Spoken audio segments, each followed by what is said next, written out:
दोस्तों, स्वागत है आप सभी का हमारे YouTube चैनल मादानी क्लासेस पर। कैसे हैं आप सभी लोग? लगता है सब मस्त होंगे, जबरदस्त होंगे और अपनी स्टडी पर बहुत अच्छे से फोकस कर रहे होंगे, क्योंकि सीटेट का पेपर बहुत नजदीक आ रहा है। लगभग लगभग आपके 50 से ऊपर डेज हैं।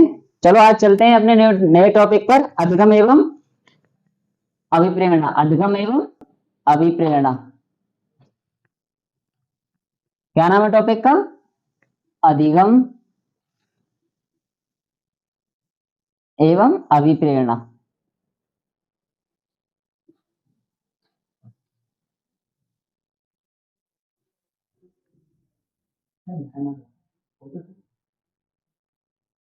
सीटेट 2024 के लिए देखो, सबसे पहले जानेंगे अधिगम क्या होता है। What is the learning? Learning क्या होती है? अधिगम किसे कहते हैं? देखो, हम जो कुछ भी सीखते हैं, जो कुछ भी हम नया कुछ सीखते हैं, यानी कि जो हमारे पुराने ज्ञान में जो बदलाव आता है, वो क्या कहलाता है? आपको अधिगम। यानी कि पुराने ज्ञान में नए ज्ञान का जोड़ना क्या कहलाता है? अधिगम। या फिर हमारे व्यवहार में परिवर्तन आना क्या कहलाता है? अपनी अधिगम। कि जो अपना व्यवहार था पहले और उसके बाद हमने कुछ सीखा है, उससे अपना व्यवहार क्या हो रहा है? परिवर्तित हो रहा है। व्यवहार परिवर्तित होगा तो यानी कि व्यवहार में क्या हो रहा है? हमारे चेंजेस। जो चेंज होता है वही क्या होता है? अपना अधिगम। क्या होता है? अधिगम। हमको पता नहीं होता है कि ये क्या हो रहा है हमारे साथ में। अधिगम, हम देखो पहले साइकिल चलाना सीखते हैं, साइकिल के बाद हम क्या करते हैं? बाइक आसानी से चला लेते हैं। यानी कि हमने पहले क्या किया था? थोड़ा सा अधिगम किया था, यानी कि हमारे ज्ञान में क्या हुआ था? परिवर्तन। तो स्टार्ट करते हैं, आज का नया टॉपिक है। देखो, what is the learning? Learning means अधिगम क्या है? अधिगम क्या है? अधिगम किसे कहते हैं? अभ्यास एवं अनुभव के कारण परिवर्तन। अभ्यास एवं अनुभव के कारण परिवर्तन जो अपेक्षाकृत कैसे होते हैं? स्थायी। इस लाइन को समझेंगे कि अपेक्षाकृत स्थायी होते हैं अभ्यास और अनुभव के कारण। यदि आपने देखो किसी चीज का क्या किया है? अभ्यास किया है, तो आप उस अभ्यास का क्या है? आपके पास एक अनुभव है। क्या है आपके पास? एक अनुभव होता है। जैसे ही आपके पास अनुभव होता है, तो आपके साथ जो अनुभव है और उससे कैसे परिवर्तन होंगे? अपेक्षाकृत स्थायी। कैसे होंगे? अपेक्षाकृत स्थायी परिवर्तन। अपेक्षाकृत स्थायी क्या होंगे? परिवर्तन होंगे। जो अपेक्षाकृत स्थायी परिवर्तन है वो ही क्या कहलाता है? अपना अधिगम। वो ही क्या कहलाता है? सीखना। What is the learning? What is the सीखना? That is a learning. अभ्यास एवं अनुभव के कारण जो परिवर्तन होता है वो क्या कहलाता है? अपना अधिगम। देखो, errors are shows us how the child thinks. कि एरर्स में जो त्रुटियां हैं, ये बताती हैं कि बच्चा कैसे सीखता है, बच्चा किस प्रकार सीख रहा है। देखो, बच्चा क्या करता है? त्रुटि करता है। बिल्कुल सत्य बात है।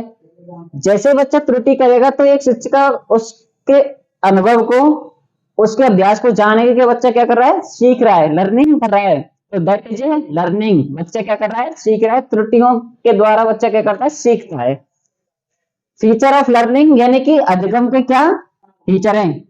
अधिगम के क्या फीचर हैं? देखो, फीचर ऑफ लर्निंग,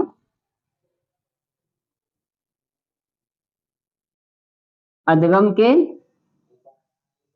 अधिगम को आप किस प्रकार से समझा सकते हैं? या फिर अधिगम को समझने के जो प्रकार हैं, इसको बोल सकते हैं अधिगम के उपागम। क्या बोल सकते हैं आप? अधिगम के क्या क्या उपागम है? अधिगम किस प्रकार से होता है? सुनो, देखो, पहला पॉइंट है इसमें, learning is a goal direction. Learning is a goal direction. के जो अपना अधिगम है वो क्या होता है? गोल डायरेक्शन, यानी कि दिशा निर्देशित करता है। हमको क्या करता है? दिशा निर्देशित।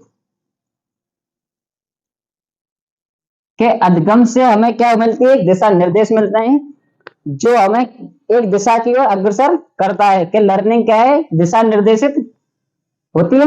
कि लर्निंग से हमें एक दिशा मिलती है, गोल मिलता है, कि जिस लक्ष्य को हम पाने के लिए प्रोसेस में आगे बढ़ते रहते हैं। तो that is a goal direction.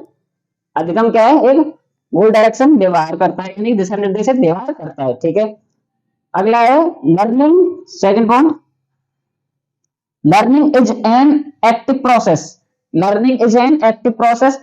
Learning क्या है? सक्रिय प्रक्रिया है। कैसी है? एक सक्रिय प्रक्रिया। यह एक सक्रिय प्रक्रिया है। कैसी है? सक्रिय प्रक्रिया। कैसे हो? देखो, जब टीचर क्लास के अंदर पढ़ा रहा है और बच्चे का ध्यान टीचर की तरफ, यानी कि दोनों उसमें क्या है? एक्टिव है। तो लर्निंग में बच्चे और टीचर क्या होते हैं? एक्टिव होते हैं। CCE के अंतर्गत, यानी कि चाइल्ड सेंटर एजुकेशन में क्या है?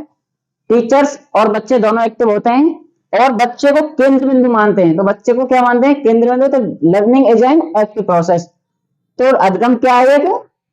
सक्रिय प्रक्रिया। ठीक है, तीसरा पॉइंट पढ़ते हैं। Learning is a life long process. कि लर्निंग क्या है? लाइफ लॉन्ग प्रोसेस, यानी जीवन पर्यंत चलने वाली प्रक्रिया है। लाइफ लॉन्ग प्रोसेस जीवन पर्यंत चलने वाली प्रक्रिया है।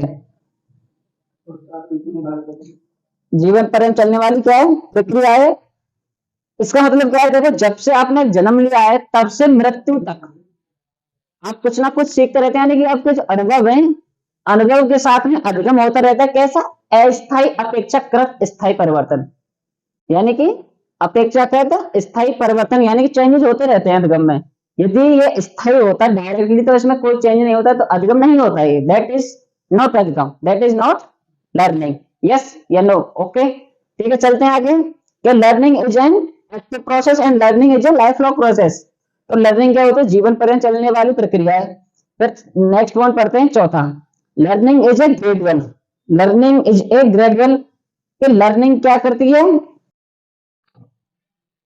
हमें ग्रेजुअल करती है। लर्निंग क्या करती है? हमें ग्रेजुअल करती है। यह हमारे लिए पहचान का कार्य करती है कि लर्निंग से अधिगम से क्या करते हैं? पहचान कर पा सकते हैं, यानी कि कोई समस्या है उसका हम समाधान करवा सकते हैं। लर्निंग इज ए ग्रेजुअल, या फिर ये एक क्रमिक प्रक्रिया है।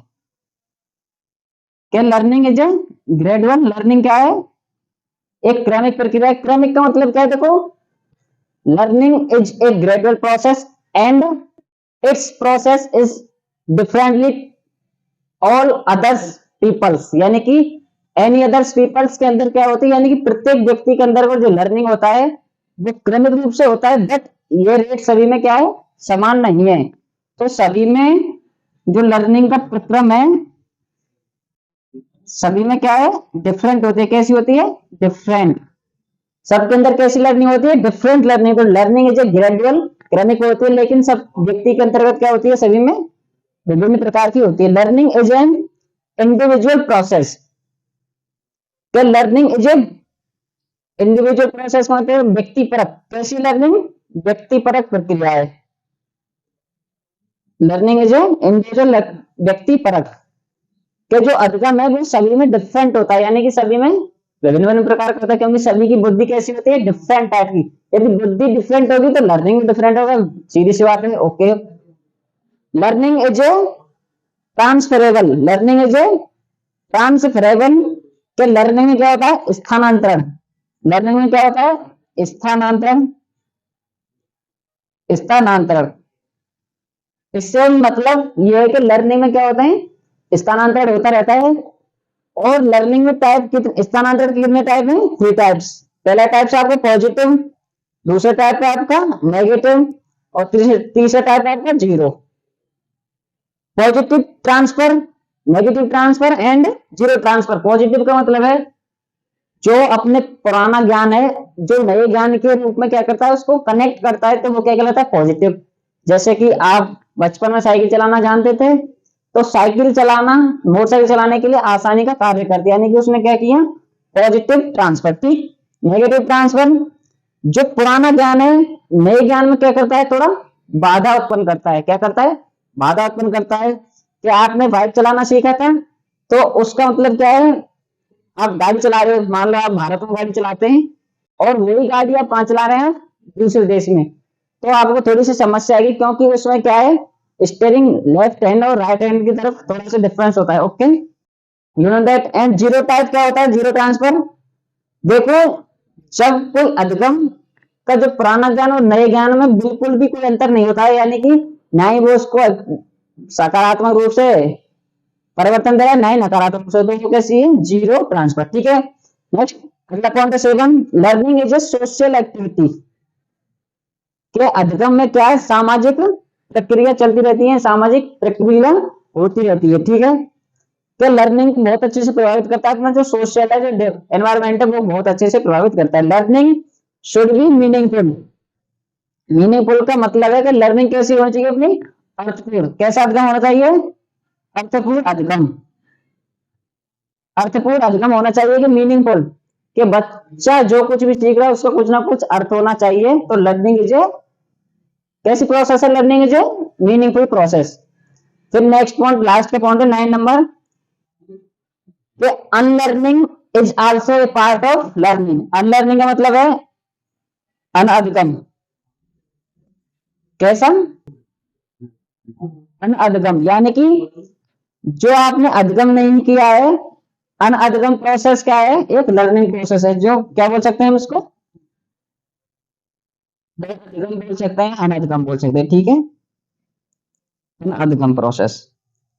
ना सीखना भी एक सीखने की प्रक्रिया है, इसका मतलब है ना सीखना भी एक सीखने की प्रक्रिया है, यानी कि जो ना अधिगम अनधिगम क्या है, लर्निंग है, ठीक है। आगे चल रहे देखो, फैक्टर अफेक्टिंग लर्निंग, के जो अपने अधिगम को प्रभावित करते हैं वो कारक कौन कौन से हैं, अधिगम को प्रभावित करने वाले कारक। सबसे पहला पॉइंट है बुद्धि, फिर आता है आपका अभिप्रेरणा, फिर संवेग, फिर रुचि, एंड अपनी जो एप्टीट्यूड है, एंड अपनी जो फीलिंग्स है, और अपना मूल्य, एंड सीखने की शैलियां। तो बुद्धि लर्निंग को कैसे प्रभावित करती है, देखो बुद्धि के बहुत प्रकार थे, इंटेलिजेंस, इंडिविजुअल इंडिविजुअल इंटेलिजेंस बोल सकते हैं इसको, व्यक्तिपरक बुद्धि, यानी कि सभी व्यक्तियों में बुद्धि का प्रकार अलग अलग होता है, वो किस प्रकार सोच सकते हैं, किस प्रकार पढ़ते हैं, किस प्रकार उनका एक आईक्यू है। तो सब में जो क्या है, बुद्धि है, वो किसको प्रभावित कर रही है, अपने अधिगम को, ठीक है। लर्निंग किसको प्रभावित करती है, अधिगम को। ओके, ओके बाबू, ठीक है, आगे बढ़ो। हाँ, आपने कुछ पूछा था, हाँ देखो बुद्धि क्या है, इंटेलिजेंस, अपनी जो बुद्धि होती है वो लर्निंग को कैसे प्रभावित करती है, यही। हाँ ओके, देखो यदि आप छोटा बालक है, आप उसको उसकी क्षमता के अनुसार ही क्या कर सकते हैं, पढ़ा सकते हैं। 6 क्लास स्टैंडर्ड के बालक को आप 10th क्लास की बुक दे दो तो क्या वो पढ़ सकता है, नहीं। तो बुद्धि भी अधिगम को प्रभावित करती है। ओके, आगे चलते हैं, अधिगम की शैलियां। देखो अधिगम की शैली किस प्रकार प्रभावित कर रही है, अधिगम की शैलियां, हम अधिगम करते हैं तो हमारी जो शैलियां वो 3 प्रकार से होती है। पहली होती है दृश्य, क्या हम पढ़कर, जो देखकर हम अधिगम कर रहे हैं वो कितना प्रकार होता है, 65% लोग हैं क्या है, देखकर अधिगम करें। फिर आता है श्रव्य, 30% लोग ऐसे हैं जो सुनकर के अधिगम कर रहे हैं। फिर आता है करके सीखना, 5% लोग ऐसे हैं जो करके सीखते हैं। फिर आता है आपको ना, हमें लर्निंग किस में करनी चाहिए, संदर्भ में, कि हमको अधिगम किसके रूप में कराना चाहिए, अधिगम को हमको संदर्भ में, कैसे, संदर्भ में कराना चाहिए। समृद्ध के वातावरण अपना ऐसा मुझे समृद्ध वातावरण दिया जाना चाहिए, अधिगम के लिए कौन सा वातावरण चाहिए, समृद्ध वातावरण।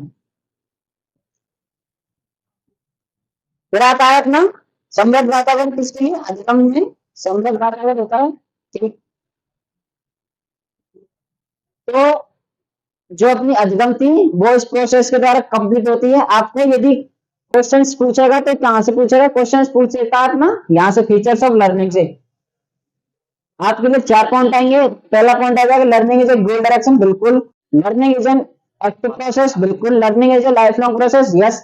फिर आएगा अगला point, learning is a ungradual process. तो आपको इसमें से जो नकारात्मक वाला क्वेश्चन है, जो नहीं वाला क्वेश्चन है वो पुट करना है, आप अच्छे से पुट कर सकते हैं। ये वाला फीचर्स आप अच्छे से देख लो, और आप इस वीडियो को इतनी शेयर करो जहां तक संभव हो, सबको ये पता चलेगा कि अपनी जो सीटेट की क्लासेस है वो चल रही है रेगुलर, और अपना जो एग्जाम है जो 7 जुलाई को होने वाला है उसके लिए बहुत मोस्ट है, इसमें से आपके लिए क्वेश्चन मिलेगा।